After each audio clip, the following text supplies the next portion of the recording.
Hola alumnos, espero que se encuentren muy bien. Bienvenidos a otra clase tutorial. En esta ocasión veremos corpus lingüístico y cuáles son sus usos en la industria de la traducción. Un corpus lingüístico no es otra cosa que la recopilación de fragmentos de una lengua que se seleccionan y se ordenan de acuerdo a un criterio lingüístico, con el propósito de ser usados como una muestra de la lengua o de una variedad de ella.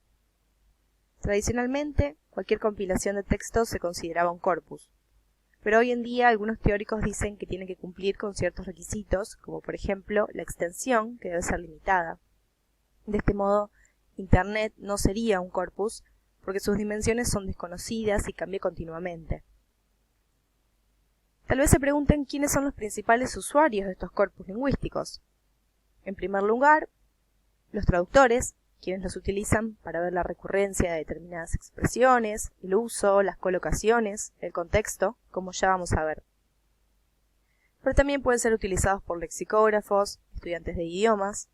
Por ejemplo, si tienen que escribir un texto en inglés y necesitan de contexto, de saber si una palabra se usa en determinado contexto, o qué palabra le sigue, si se encuentra dentro de una expresión fija, por ejemplo.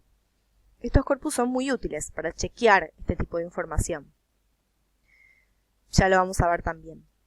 También los utilizan los intérpretes, investigadores de la lengua, antropólogos, sociólogos, etc. Pasemos ahora a conocer los tipos de corpus lingüísticos que existen. En primer lugar, el corpus oral. Lo que hace es recoger y seleccionar grabaciones, o bien representaciones de las grabaciones, con alfabeto fonético. ¿Para qué se usa? Por ejemplo, para detectar errores del habla, de un idioma, o de una variedad regional. También si la finalidad es representar el uso oral de la lengua o de un registro, el corpus contiene las transcripciones ortográficas de esas grabaciones.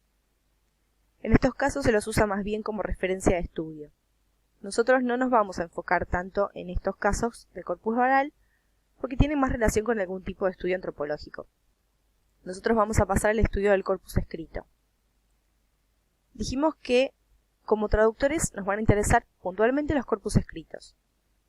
Y los principales tipos son los corpus de referencia, que son aquellos que pueden servir de base para investigar sobre gramática, realizar diccionarios, tesauros y otros materiales de referencia. Por ejemplo, el British National Corpus para la lengua inglesa y el corpus de referencia para el español actual, para el español.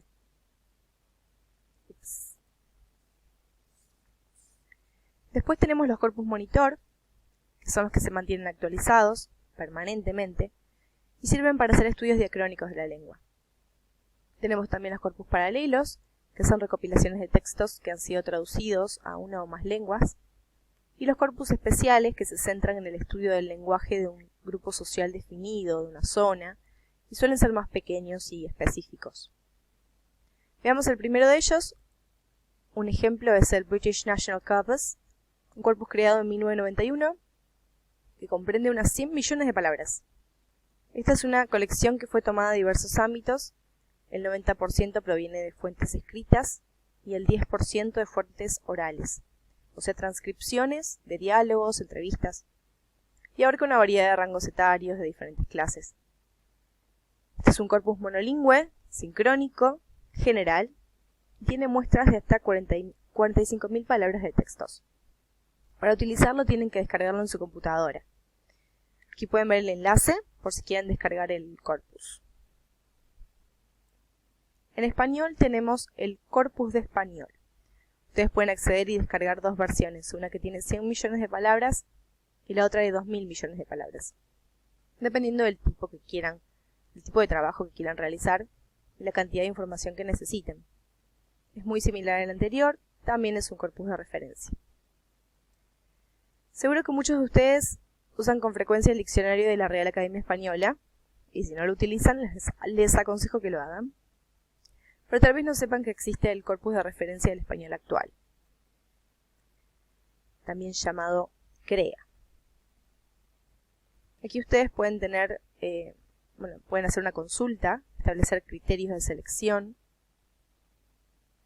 como autor, obra, o buscar entre una variedad de tópicos, por ejemplo, religión, historia, botánica, veterinaria. indicar de qué medio procede la referencia y también el ámbito geográfico. La manera más sencilla de realizar una consulta consiste en escribir la palabra o secuencia de palabras deseadas, porque pueden poner frases también. Utilizamos para ello el apartado consulta, que ven allá arriba.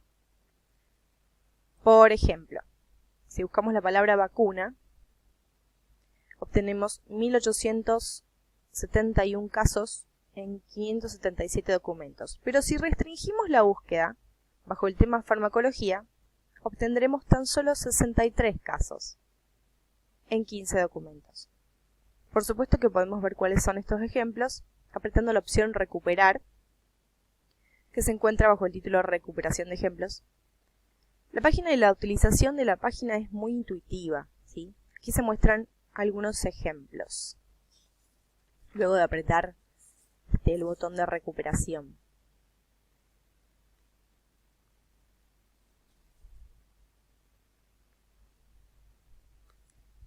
Tienen también al costado derecho de la lista autor el título, el país, el tema y la publicación. Otra cosa muy interesante que se puede hacer es buscar pares de palabras. En el ejemplo que vemos en pantalla busqué medicamento o remedio, ¿sí? Así como se los digo, medicamento o remedio. En el apartado consulta, bueno, puse estas tres palabras en realidad. Y este fue el resultado. Nos dio como resultado 420 casos en 113 documentos. Aquí solo vemos un fragmento, pero nos permite comparar cuáles de las dos palabras se usa más, cuál se usa más en determinado país, cuál se usa más en otro, entre otro tipo de conclusiones que podemos sacar. Por supuesto que podemos restringir las búsquedas usando filtros. Les recomiendo que entren al enlace que les dejo y jueguen un poco con la herramienta.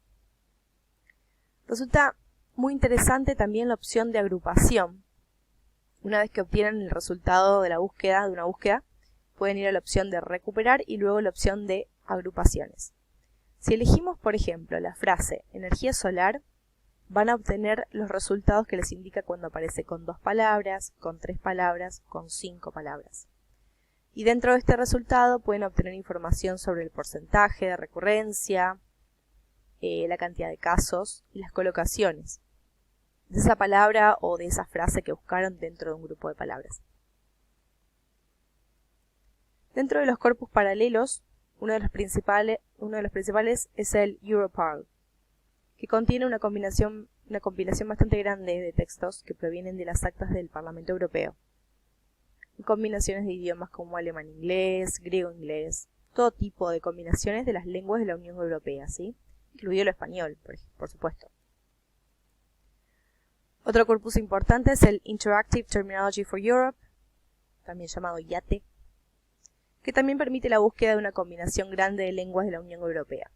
Ustedes pueden seleccionar los criterios, pueden filtrar por términos, abreviaturas.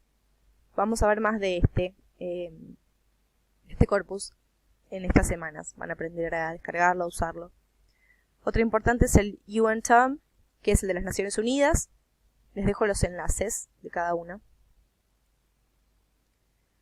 Otros corpus paralelos que también son importantes son el Opus, el de Wikipedia, el Terminum Plus, el de Microsoft, Reverso, Context, Linge.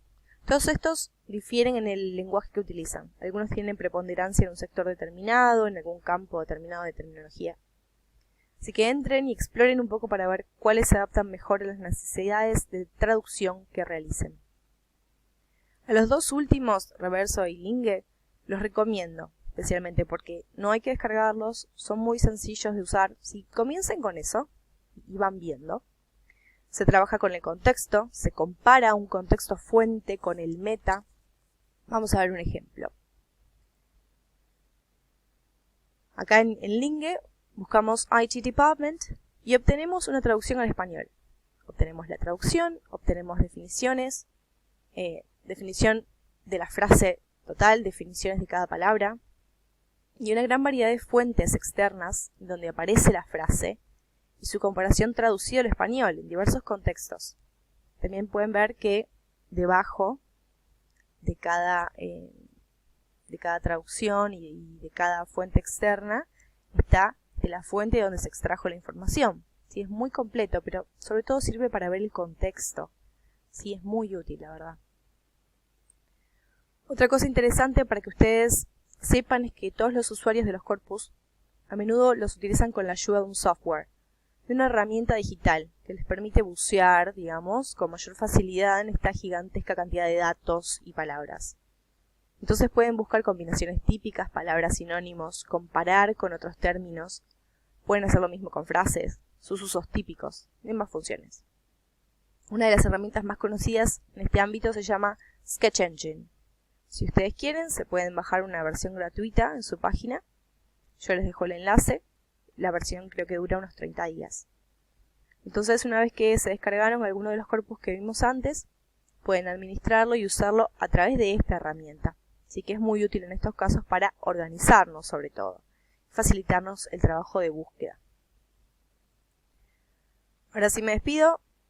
Espero que les haya gustado y les haya resultado útil esta clase tutorial. Recuerden que para obtener el presente deben realizar el cuestionario de la clase tutorial. Que tengan una excelente semana.